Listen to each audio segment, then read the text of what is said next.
il y a une chanson avec laquelle j'étais vraiment obsédée de 80s.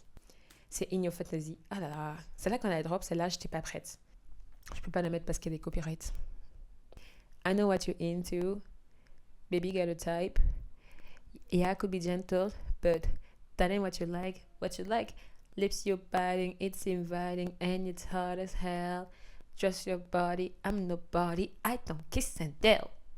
Release your inhibition. There is no point in fighting. Don't need to stop. No need no good intention. So I just try to find your screaming shout and keep on dancing. Let it out. I'll make you come and get it. What you mean? What you mean?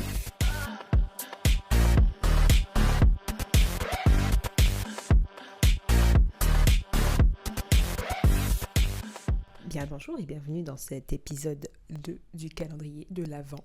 Ok, j'étais en train de me torturer l'esprit pour savoir ce que j'allais faire pour l'épisode 2. J'ai réalisé quelque chose, c'est que il y a des choses dont j'ai jamais parlé, alors que c'est des choses qui, on va dire, sont l'essence même de qui je suis. Parce qu'il faut savoir que moi, je n'ai pas de mémoire, d'accord ? Je n'ai pas du tout de mémoire. Il y a des chapitres de ma vie comme ça que je zappe. De toute façon, vous avez vu le titre, vous savez de quoi je vais parler. Et je suis d'ailleurs désolée si vous ne trouvez pas ça très intéressant comme sujet et quoi. Mais vraiment, je ne savais pas trop de quoi parler. Et c'est vrai que je trouve que c'est intéressant d'évoquer ça parce que j'étais vraiment une autre personne. Genre le changement entre 2018 et puis après et maintenant, c'est quand même énorme alors que ça fait pas vraiment tant que ça fait combien ? 19, 20, 21, 22, 23, 24, 25, ça fait 7 ans. Ah, le coup de vieux. Je vais vous parler de mon addiction à la K-pop.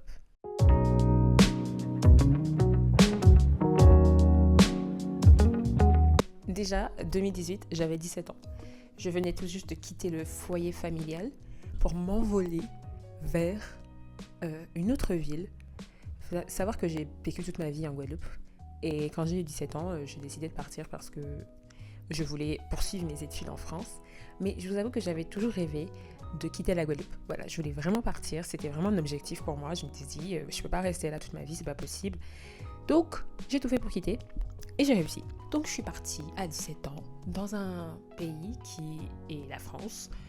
Pays que je ne connaissais pas parce que j'ai dû aller en France quand j'étais plus jeune, peut-être 1 ou 2 fois en vacances. Mais sinon, je ne connaissais pas vraiment. En fait, un petit peu avant de quitter la Guadeloupe, j'ai fait la découverte de BTS. Si vous ne savez pas c'est qui BTS, il va falloir remettre en question, je pense, votre vie parce que je pense que c'est un peu difficile de passer à côté. Mais globalement, c'est un groupe de K-pop, phénomène international. Je pense que c'est le plus gros groupe qui existe, qui a percé à l'international, qui existe. Je les ai découverts en 2018, du coup. Ou peut-être un peu avant, honnêtement, je ne me rappelle pas, mais les photos que j'ai commencent en 2018. Donc j'imagine que c'était en 2018. J'arrive en France et tout, je m'installe dans un petit appartement. C'est un studio, en fait. Je suis là, j'arrive avec Sashka, mon chien. Et j'ai pas vraiment beaucoup de potes sur place. Vraiment, même pas du tout, en fait. Enfin, je mens. J'ai une pote sur place, c'est tout. Et je vous avoue que la première année où je suis arrivée en France, c'était un peu nouveau. J'étais très excitée, j'étais contente d'être là et tout. J'essayais de me faire des potes, même si ça n'a pas vraiment marché. Dédicace à la meuf qui m'a demandé si, genre vraiment, la première année universitaire que j'ai fait en France, il y a une fille qui m'a demandé d'où je venais. Je lui ai dit que je venais de Guadeloupe. Elle m'a demandé, mais est-ce que vous vivez dans des cases ? Puis après, elle m'a demandé, est-ce que vous avez internet là-bas ? Non, mais sérieusement. En tout cas, bref. Entre 2018 et 2019, c'était la période, on va dire, d'adaptation à la vie là-bas. J'ai rencontré des gens. J'ai été un peu déçue par beaucoup de personnes aussi. Et du coup, arrive 2019, où là, je suis vraiment une autre personne. J'ai commencé à me teindre les cheveux. Bon, vous me direz, c'est pas grand-chose. Là, j'ai fait des... Oh my god, je faisais des TikTok. Je me rappelle, en plus, je crois que c'était pendant le confinement, non ? 2019, c'était le confinement, je sais plus.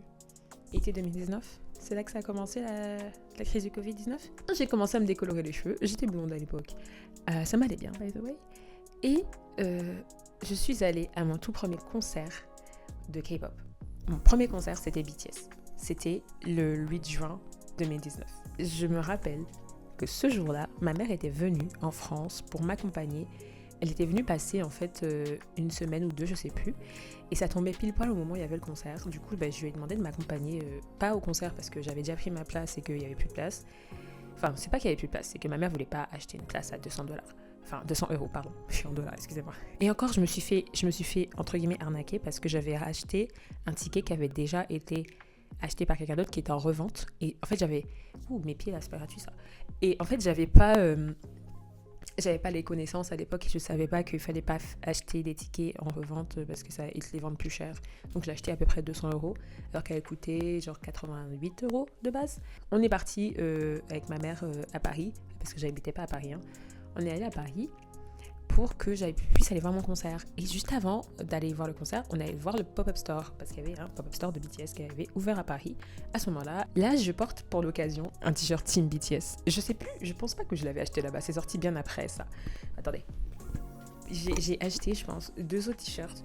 À l'époque, c'était pour le Love Yourself Tour. Donc j'ai acheté 2 autres t-shirts. J'ai acheté une jaquette que je mets jamais d'ailleurs, elle est quelque part là, je vais pas la sortir parce que j'ai la flemme. J'ai acheté mon hoodie, attendez. Et je pense que j'avais pris une casquette, un bandana, des pants. Quoi d'autre? Je sais plus quoi d'autre. En tout cas, j'avais acheté des trucs et ma mère m'avait acheté tout ça alors que vraiment, shout out to my mother, que she didn't have to buy all this shit, ok? Genre, elle l'a fait parce que j'étais sa fille et qu'elle m'aimait et qu'elle s'était dit que sa fille avait une passion et que au pire, ça allait finir par lui passer. Donc autant se faire plaisir à l'instant T. Et elle avait bien raison. Parce que ça m'a passé. Franchement, bravo elle. En tout cas, le pop-up store c'était cool. Il y avait des chansons qui passaient. Et à l'époque, je me rappelle que j'avais déjà essayé de... J'apprenais le coréen par moi-même. Genre, j'essayais de prendre des cours. Donc, je faisais vraiment genre que je parlais coréen. Tu sais, les K-popies un peu lourdes qui... J'ai giga honte. Tu sais, les gens un peu lourds qui, dès qu'ils apprennent une nouvelle langue ou alors qu'ils sont fans de quelque chose, qui commencent vraiment à parler que de ça tout le temps. C'était moi dans mon groupe d'amis qui lançait des Annyeong. Oh, Annyeong, ça jinesseyo. Comme ça, sans queue ni tête, alors que personne comprend, tout le monde s'en bat les couilles. Qu'est-ce que tu fais, madame? Ouais. En tout cas, le concert de BTS a été un grand tournant dans ma vie de stan. Pour ceux qui savent pas c'est quoi un stan, encore une fois, vous vivez dans une grotte, je pense. Ou alors, c'est pas votre génération. Stan quelqu'un, c'est être fan. Voilà, globalement, c'est quand t'es fan d'une personnalité ou alors d'un groupe, du coup, comme c'est le cas pour BTS ici. Et à l'époque, j'étais sur Twitter. Et je peux vous dire que la communauté Twitter, déjà, c'est très cancérigène, Twitter. J'ai arrêté d'utiliser cette plateforme il y a vraiment longtemps. Et je suis ravie parce que maintenant, avec Elon Musk là, qui est arrivé, qui fout la merde, heureusement que je suis plus dessus, je m'en bats les steaks maintenant. Mais les stans de BTS, on les appelle les ARMY, c'est ça leur nom, les ARMY. Les ARMY, c'est vraiment hardcore comme fandom, ok? Mais bon, à l'époque, moi, je voyais pas vraiment les côtés négatifs, on va dire, d'être une fan de K-pop. Je vivais une vie de fan. Voilà, j'étais fan. Là, j'ai une photo de moi du 5 août 2019. Je suis giga cute sur cette photo, je l'aime beaucoup. Et aussi, je sais pas si... Là, je parle aux gens qui sont fans de K-pop un peu. Je sais pas si vous faisiez ça, mais moi, j'avais un problème avec les photos. Mais dès qu'il y avait une photo qui droppait, je la téléchargeais sur mon téléphone. Immédiatement. Ou alors je faisais une capture d'écran. Immédiatement. Comme ça, je l'avais dans mon tel. Je sais pas pourquoi je faisais ça. Pourquoi faire Là, je regarde encore un peu les photos pour me rappeler des trucs. 2019, c'est une grande année pour moi. Je vais quitter un peu la chronologie pour vous donner des petites anecdotes un peu cute avant de venir un peu plus loin au côté tragique. Ok, so, anecdote cute. J'avais ouvert un business en rapport avec BTS. L'industrie de la K-pop, ils sont très forts en marketing et ils savent vendre des trucs. Et surtout, ils savent faire de l'argent, ok? Donc, un moyen qu'ils avaient trouvé pour faire de l'argent, c'est de faire des films sur leur idol. Il y en a toujours aujourd'hui, même si maintenant c'est plutôt en streaming. Il y avait un film qui était sorti en Corée du Sud qui s'appelait Bring the Soul. Et nous, les Français, les francophones, on avait la hype de fou parce que je crois que c'était la première fois qu'il sortait un truc comme ça en France. Et en Corée du Sud, quand tu allais voir Bring the Soul au cinéma, on te donnait un ticket un peu personnalisé, un peu cute, spécialement pour l'occasion. Sauf qu'en France, on n'avait pas ça. Du coup, qu'est-ce que j'ai fait ? j'ai repris l'idée des tickets et je les ai fabriqués moi-même à la mano, à la maison. J'ai fabriqué des tickets Bring the Soul pour les vendre en France. Business pas très fructueux, très honnêtement. Je pense que j'ai dû faire combien? Genre 30 balles. Mais déjà, business illégal. Business qui m'a fait rencontrer des gens, notamment une de mes meilleures amies de l'époque, Flavie, si tu passes par là, coucou. Je suis allée, du coup, à la projection de Bring the Soul avec des tickets pour les donner aux armies que je croisais au cinéma, juste en mode cadeau, en mode tenez, regardez, j'ai fait ça, c'est cute et tout, comme vous êtes armés aussi. Et genre pour me faire des potes aussi, parce que j'avais pas d'amis vraiment, à part mon amie, du coup, Mélissa, j'avais pas d'amis. J'arrive avec mes petits tickets et je commence à essayer de les donner aux gens. Les gens qui ne sont pas intéressés, visiblement, je suis là, ok, bitches. Et à un moment donné, il y a quelqu'un qui me dit « Hey, salut, c'est toi sur Twitter qui a fabriqué les tickets et tout ?» Et j'étais là « Oh my god, oui, c'est moi, salut !» Et à partir de là, on est devenus potes. Oh, il s'est décollé. En gros, ça ressemblait à ça. Et j'avais acheté un papier spécial pour que ce soit l'effet un peu comme ça. Genre un ticket de cinéma, vous voyez. Bon, les originaux sont pas vraiment comme ça. Ils sont un peu plus cute, on va dire. J'ai fait ce que je pouvais et franchement, je trouve que je m'en suis bien sortie. Une autre anecdote cute, c'est que du coup, j'étais fan de BTS. La fille que j'ai rencontrée au cinéma aussi était fan de BTS. Et on avait toutes les deux des bias différents. Bon, qu'est-ce que c'est un bias? En gros, c'est un des membres du groupe que tu aimes par-dessus tout, genre c'est ton préféré, ok? C'est un préféré, on va dire. Moi, mon préféré, c'était Suga, comme vous avez pu voir sur mon t-shirt. Et son préféré à elle, c'était Taeyong, V. Je crois que c'était pour l'anniversaire du coup de Flavie. Je lui avais acheté plein de goodies de V. Pourquoi je fais ça? Plein de goodies de V. Et je lui avais offert pour son anniversaire. Et c'était cute, parce que elle avait trouvé ça trop cute et trop mignon. Voilà. Alors, on va peut-être pouvoir parler de cette chose. Et de cette chose. Parce que là, on parle de K-pop et tout, je vous rappelle, je vous donne mes souvenirs et tout, c'est mignon, blablabla. Mais sachez que ce n'est pas rose. Il y a un downside à everything. Et là, il y a un downside de fou à mon expérience avec la K-pop. Parce que, déjà, il faut savoir que je suis influençable, ok? Je suis très influençable. Genre, vous pouvez me... C'est facile de me convaincre d'acheter quelque chose, ok? Genre, vraiment, je suis là, oh, c'est joli, ça. Et je me dis, non, je vais pas l'acheter. Tu as un bon argument, je l'achète. Du coup, comme je l'ai dit plus tôt, ils savent comment raquer, ok? They know how to take your money from you. And they did it to me. And honestly, c'est ma faute, bien sûr. Mais, mais bon, je vous présente mon carnet de photocards. J'ai littéralement une collection qui est complétée, je pense, à 80%. Ah mais je peux vous montrer rapidement. Regardez, je vous montre très vite à quel point c'est grave.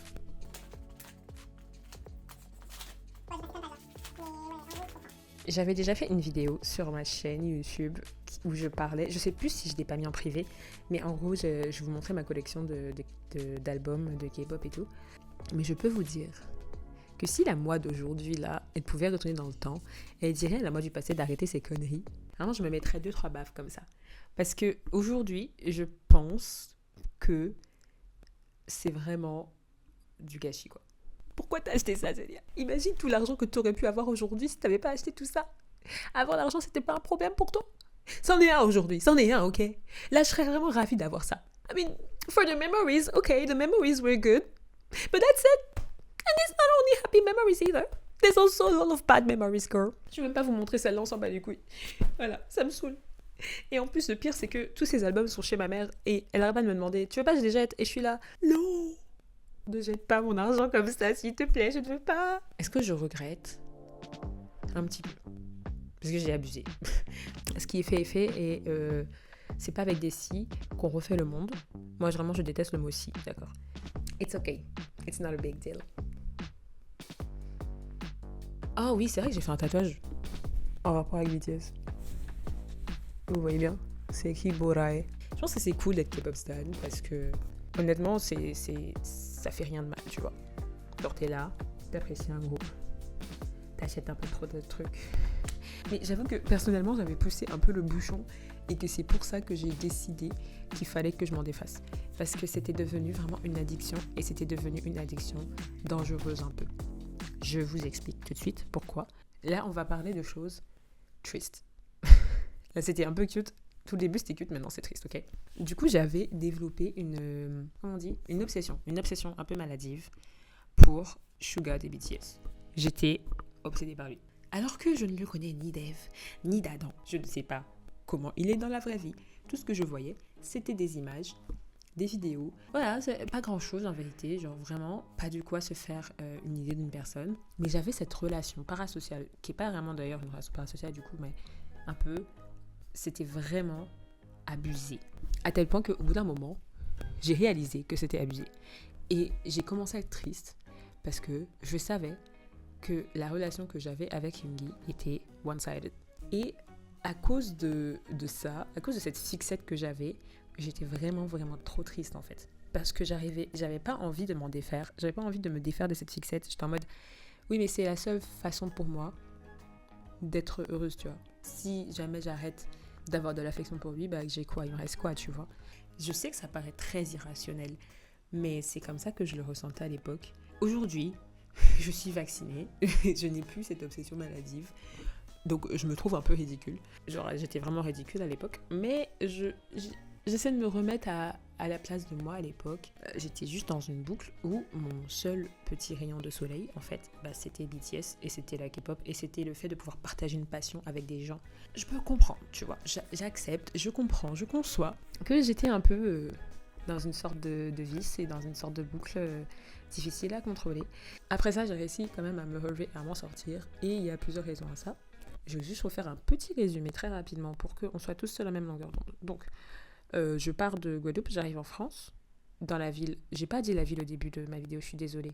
Dans la ville, c'est Orléans. Je suis arrivée à Orléans, je suis restée deux ans à Orléans, puis après, je suis allée à Saint-Étienne et je suis restée 6 mois à Saint-Étienne. Du coup, c'est à Saint-Étienne que j'ai vraiment pété un câble et où j'étais vraiment pas très bien. Parce que je connaissais personne. Je connaissais une meuf qui, d'ailleurs, ne m'a plus donné l'heure au bout d'un moment. Because she's a bitch. Anyway, je dis les termes. De toute façon, elle verra pas cette vidéo parce qu'elle me déteste. Donc, je vois pourquoi elle regarderait mes vidéos. Et après ça, j'ai tout plaqué et je suis rentrée en Guadeloupe. Voilà, après 3 ans de vie en France, ma mère est venue me récupérer. Et je suis restée en Guadeloupe pendant 2 ans. Et pendant que j'étais en Guadeloupe, j'ai un peu heal de ça. Et puis le plus gros, je pense, déclic, ça a été quand même quand BTS est parti, a fait un arrêt parce qu'il devait aller en service militaire. Du coup, j'avais plus d'infos sur eux, donc j'ai fait Et j'ai grandi dans ma tête et j'ai grandi émotionnellement. J'ai quand même resté, je pense que quand je suis rentrée en Guadeloupe, je suis quand même restée un petit peu fan. Il y a quand même des photos où on peut voir que je suis quand même un peu fan. Puis même les vidéos que j'ai fait, genre j'avais fait une vidéo sur les K-dramas, j'avais fait une vidéo du coup sur la K-pop aussi. Genre depuis que je suis au Canada, je suis moins fan de K-pop, clairement. J'écoute de temps en temps, il y a des groupes que j'aime bien écouter. Par exemple, j'aime bien écouter Stray Kids de temps en temps, voir ce qu'ils sortent parce qu'ils sont trop hot. They're so sexy, I'm sorry. On arrive maintenant à la conclusion de cette vidéo du coup. Je vous ai un peu fait part de mon addiction à la K-pop. C'est vraiment une partie de ma vie que je peux pas effacer et que je peux pas genre nier parce que ça a été le point de départ de beaucoup de choses qu'aujourd'hui j'adore. J'ai commencé à apprécier les pays asiatiques quand j'ai commencé à découvrir les mangas, comme tous les enfants, je pense, qui ont de l'intérêt pour l'Asie. J'ai commencé par les mangas, puis après je suis allée vers les dramas japonais, puis après ça, la musique japonaise, et après ça, la musique coréenne est apparue dans ma vie. J'étais là, wesh, c'est pas la même langue, what is this? Puis après, les dramas coréens sont apparus dans ma vie. Maintenant, il y a les manhwas. Genre vraiment, c'est une boucle. Et je suis toujours une grande consommatrice de manga, une grande consommatrice de manhwa. Je consomme un peu moins de J-pop et de K-pop, mais ça m'arrive. Les K-dramas et les J-dramas, ça m'arrive aussi, même si j'avoue qu'aujourd'hui moins, parce que les K-dramas maintenant, c'est de la merde, ça me casse les couilles, bref. Je suis toujours fan de l'Asie. Je rêve d'y aller. J'ai hâte d'y aller un de ces jours. Et je pense que si j'avais pas été fan de K-pop, j'aurais pas découvert la Corée et j'aurais pas découvert le kimchi, sa mère. Regretter, non. Apprendre de ses erreurs, oui, toujours apprendre de ses erreurs. Voilà. Je vous fais des bisous. Merci d'avoir suivi. Dites-moi ce que vous en pensez, si vous avez envie là. Dites-moi si vous avez été fan dans votre vie et à quel point vous étiez fan. Est-ce que vous avez fait de l'obsession ou quoi, ou un truc comme ça. Parce que ça m'intéresse un peu de savoir. Comme, est-ce que je suis seule dans ce cas-là? Si c'est le cas, c'est pas grave. C'est pas grave. Je vais accepter qu'il y a que moi qui suis folle, Bisous, à demain. pour l'épisode 3. Bisous, à demain. Heaven is in your stairs, not gonna take you there. Baby, the light like a Lucifer, living in the sky, but no out this work. Lost in a rush, I ain't in a rush, I get what I want. Here for the trace, want the piece, want the taste, yeah, I'm here for the cake, so light those candles with you and handle it, this hit, okay, you managing your sizing, is sticking in, I'm getting in your head.